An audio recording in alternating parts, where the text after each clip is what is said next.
Rocking around the Christmas tree at the Christmas party hop. Mistletoe hung where you can. Hello guys, so it has been a fair while since I've vlogged. I think I skipped a week of weekly vlogs, just because life with a newborn. However, I am well aware I look like crap. I will remain to look like crap for the rest of today.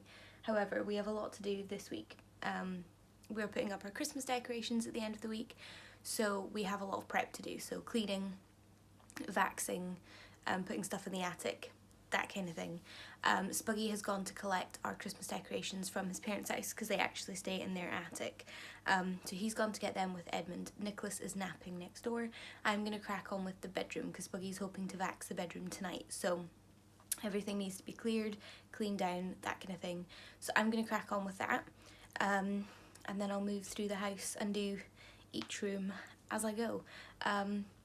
So come along with me for the Christmas prep, I guess.